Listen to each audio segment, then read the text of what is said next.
Hey there guys, this is Pharaoh2091 and welcome back to Let's Play Virtue's Last Reward. I apologize for the last two episodes, just mainly me dealing with the queue room. I understand it could have been frustrating for you guys, it was frustrating for me. I'm already recording a lot of this already ahead of time, so I'm sure I was getting a lot of comments saying, Pharaoh, it's just like Minesweeper, blah blah blah, or whatever. Regardless, it's all done and over with, so yeah. Um, and I'm just assuming that we're super close to the ending here because according to the files and the passes where we don't even have any more rooms, but this game could throw me for a loop. So let's go ahead and continue on. It opened. We should get back to the Flore warehouse then. Hey, wait. Did you guys hear something? What? You didn't hear it? It came from over there. It sounds like something turning on. See? I told you. The screen wasn't on before. You're right. Guess it was set to turn on when we opened the door. It looks like an authentication screen. I think we need to put in an ID and a password. Yeah, but what? That was when I noticed the illustration. The lion is eating the sun. The lion is eating the sun. The lion is eating the... Memento Mori. Remember death. If the ninth lion ate the sun.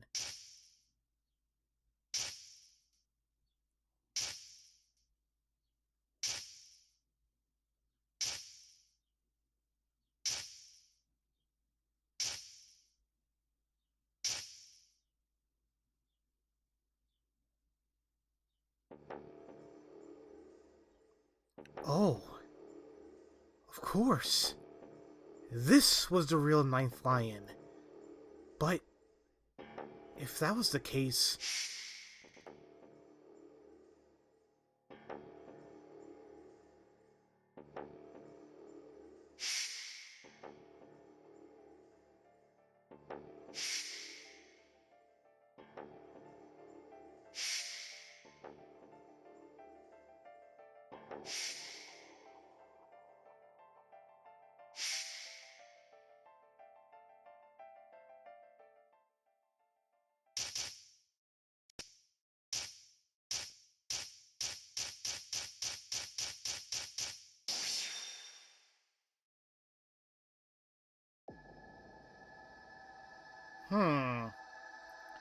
We actually gotta put in an ID and password now.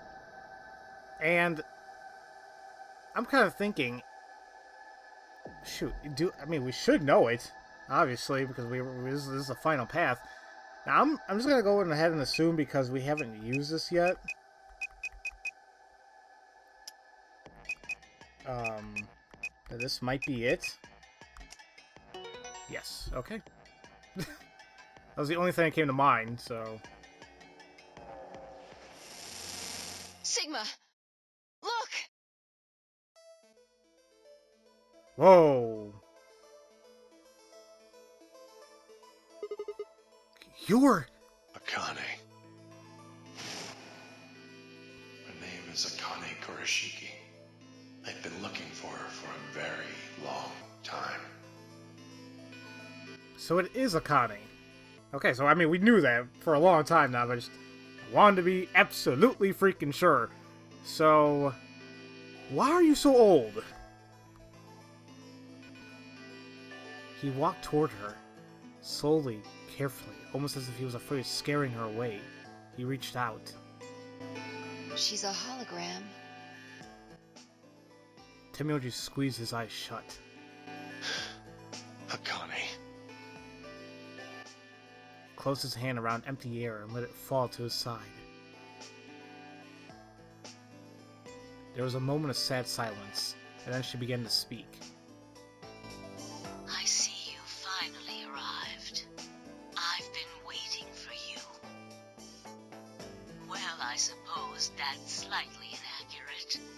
What you see now is a holographic message I recorded before you came here. Unfortunately, this means I will not be able to answer your questions, at least not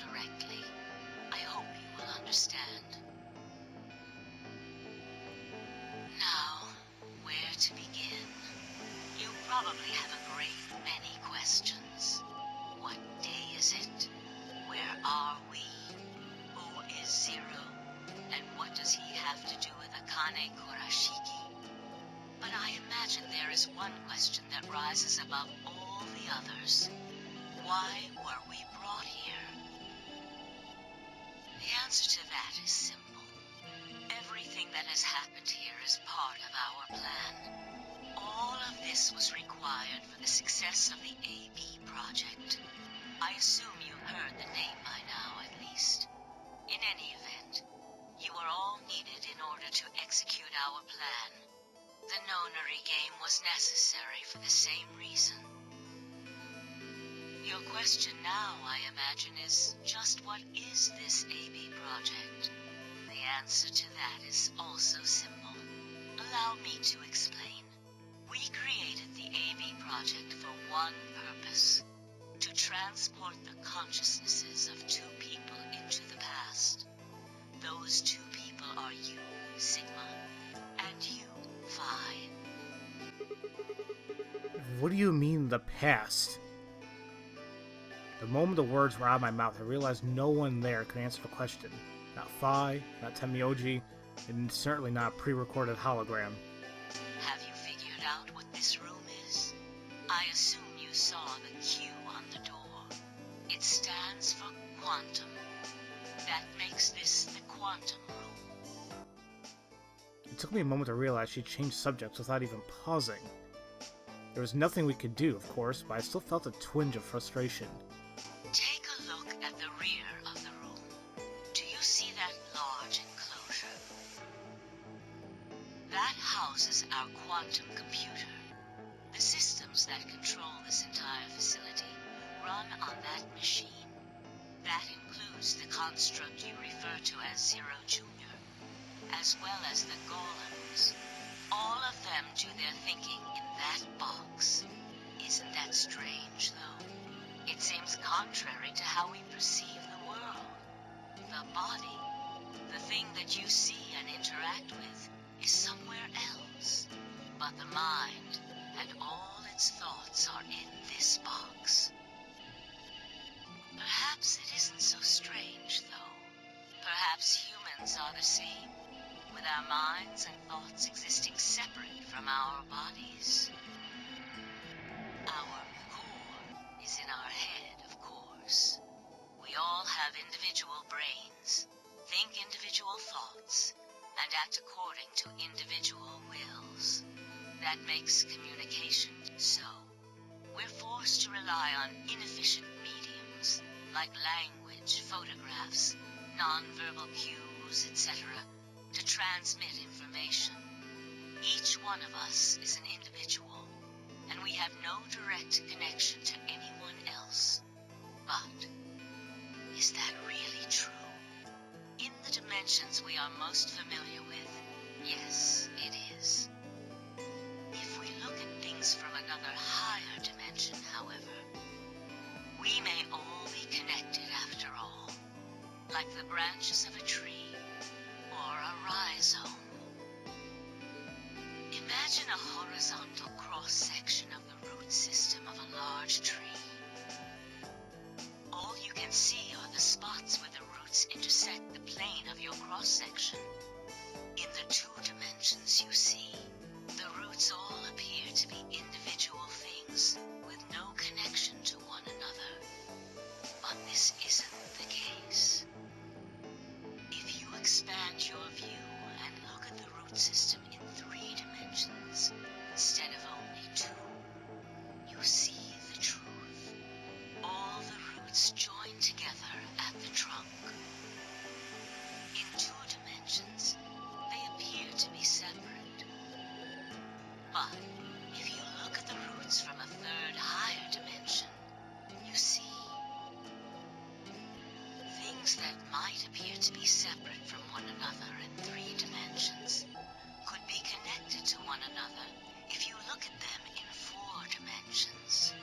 Doesn't that at least seem like it could be a possibility? I believe that is how human consciousness actually works. Well, I'm not the only one, I suppose. Zero and I share that belief. Morphogenetic field theory. Temioji mumbled something that sounded like nonsense. Okay, I got theories going in my mind. A lot of things I've been thinking on for a long time. I just didn't want to say anything just yet. But real quick, I really want to take a look at the, because she mentioned the rhizome or whatever. We have this schematic here. It's a mystery schematic in the archives. And I have no, we found this, I still don't know what the hell it could possibly mean, but she did mention rhizome. I'm like, huh. So I don't know if this is like something we're supposed to look at in 3D or something, but just a thought. I opened my mouth to ask him what it meant, but Akane was already talking again. Now, when I talk about a fourth dimension, I'm referring to the fourth dimension used in Minkowski space-time. Let's start with a single dimension, where all that exists is a point. Connect points to one another, and you have a line. In one dimension, the only surface you can create is that, a line. But move to two dimensions, and create more lines, and you can create shapes. These are two-dimensional surfaces. Move up to three dimensions, and you can connect these shapes to one another and form three-dimensional objects. Now you have a three-dimensional surface, which encompasses a volume of space. Connect three-dimensional objects to one another, and you formed a four-dimensional object, which encompasses a volume of both space and time. It is on that fourth dimensional axis that our minds are connected. If that was true, then what would prevent anyone from sending their consciousness backward or forward in time? That theory is the foundation of the AB project. The A represents after, and the B represents before.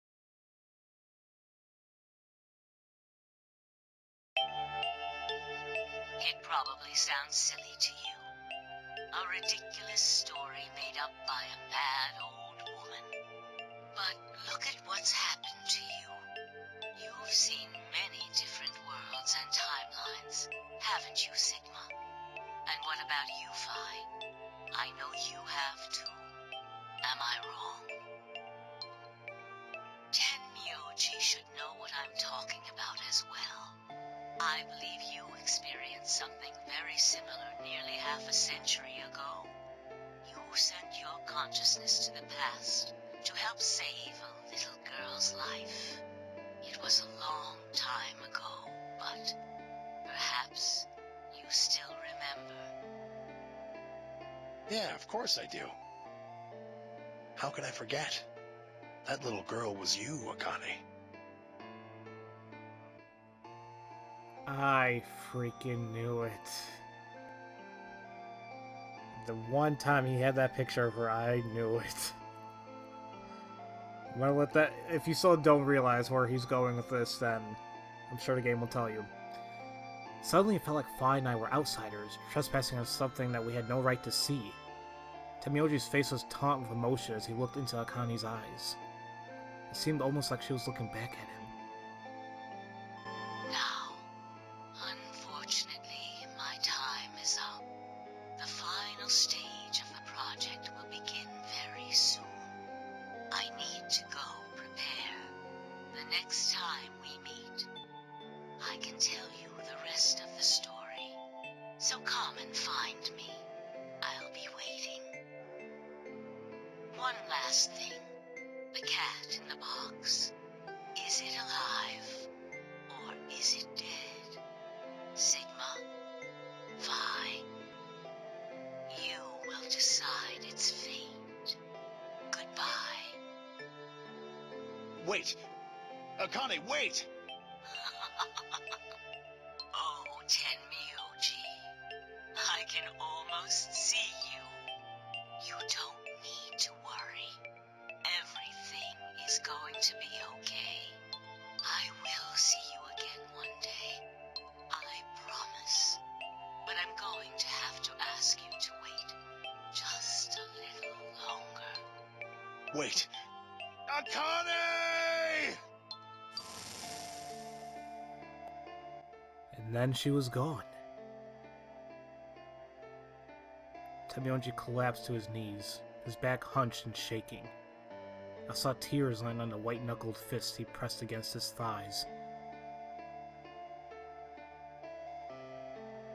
I kept quiet. What was there to say? Fa and I looked at one another and nodded silently. With a shaking hand, Temyoji pulled a photograph out of his pocket. It was a picture of a girl. After all that we've been through, her smile is enough to break your heart.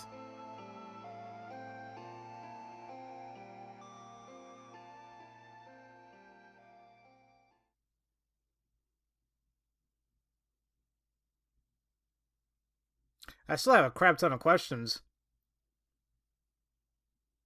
Because if we assume Akane and Temyoji being who we think they are, well, yeah, and then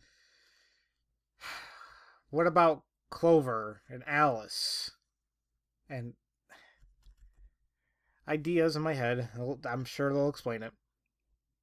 We made our way to the warehouse on floor A and met up with the others. It took only a few minutes to decide to head back to the infirmary.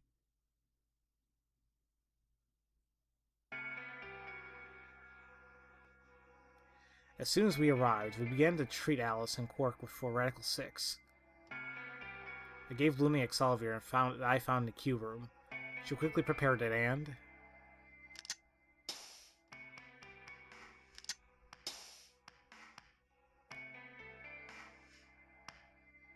injected Alice and Quark. Thank goodness. It will take some time for them to recover completely, but they should be fine. Good. Indeed. Thank you, Luna. And thanks for finding the medicine, you guys. Thank you so much. Don't sweat it. No need to thank us. Temyoji said nothing, just walked over to Quark's unconscious body. He took the small boy's hand in his own and held it tight. I could see tears at the corners of his eyes as he turned away from us.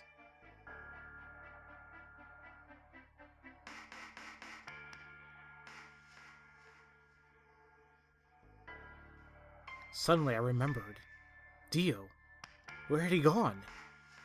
It didn't take me long to find him. He was sprawled unconscious on the floor beneath the sink. Handcuffs? Oh, we found those in the crew quarters. Before you returned, we went to check on the bomb in room 2, and we found them there. Of course, the bomb was indeed turned off. Thank you again for dealing with them. You are, quite literally, lifesavers. You have my eternal gratitude. I coughed awkwardly and looked pointedly around the room. I glanced over at Fi to see if she was doing the same thing.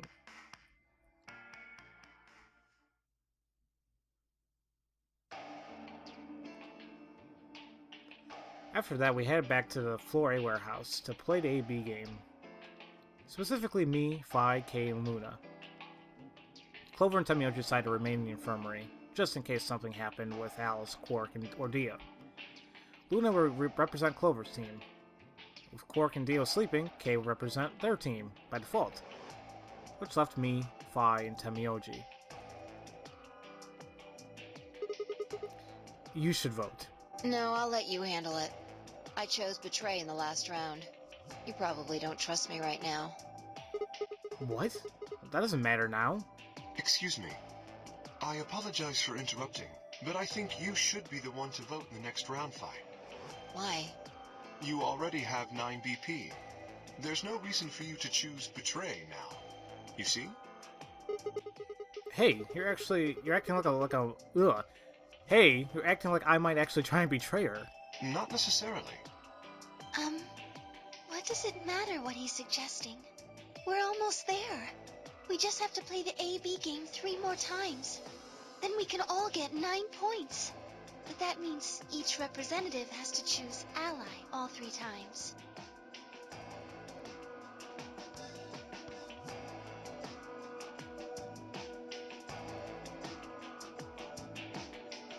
Okay.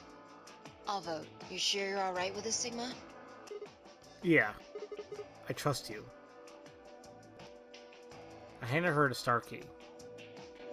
Shall we open the doors?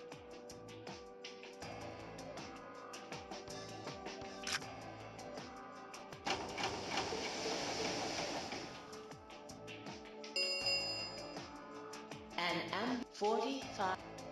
Oh, right. We have to wait for the deadline. Oh, well, we could vote earlier, but then each voter would be stuck inside the AB room for 45 minutes.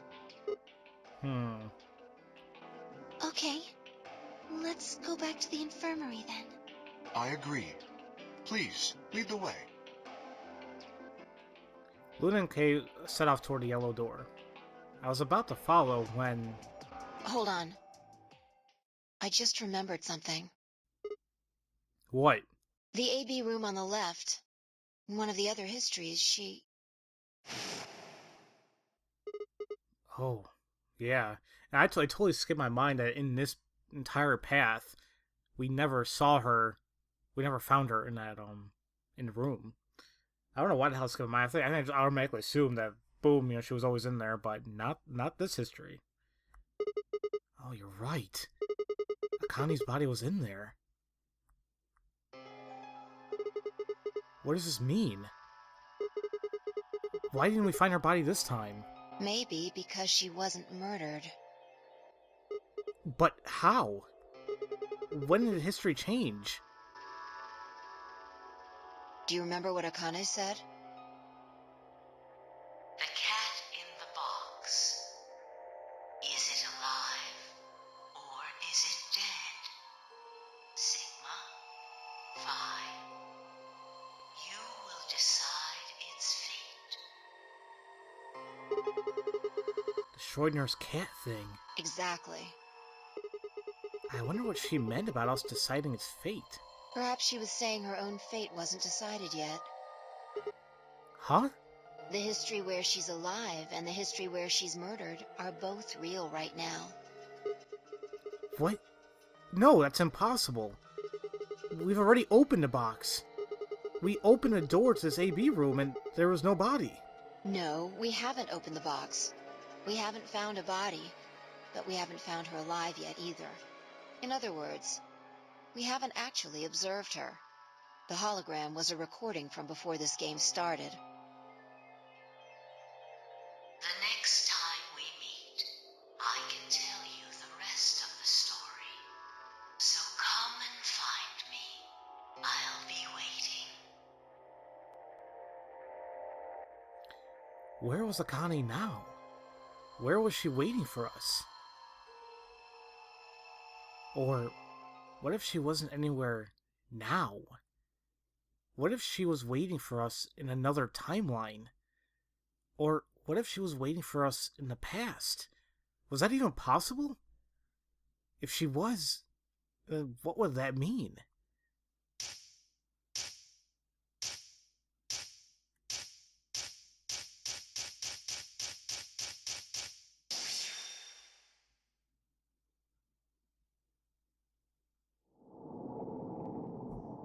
The hell? Oh. What? A new destination has been added to the flowchart. Okay?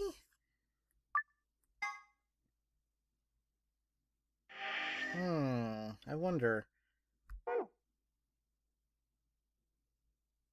Whoa, whoa, whoa, whoa, whoa, whoa, whoa, whoa, whoa.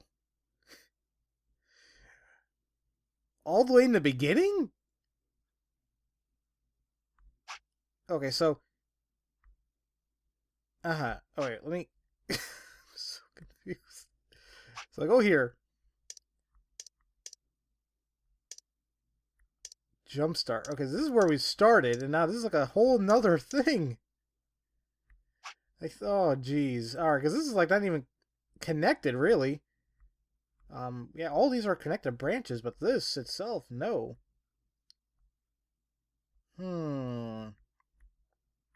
Okay. I guess we're gonna do this in the next episode. Good timing too, because I was unsure where I was gonna stop the episode. This is like a perfect time to do so. I'm excited to see what else is going to be happening. So, as usual, thank you all for watching, and I'll see you guys next time for Let's Play Virtue's Last Reward. I'll see you guys later.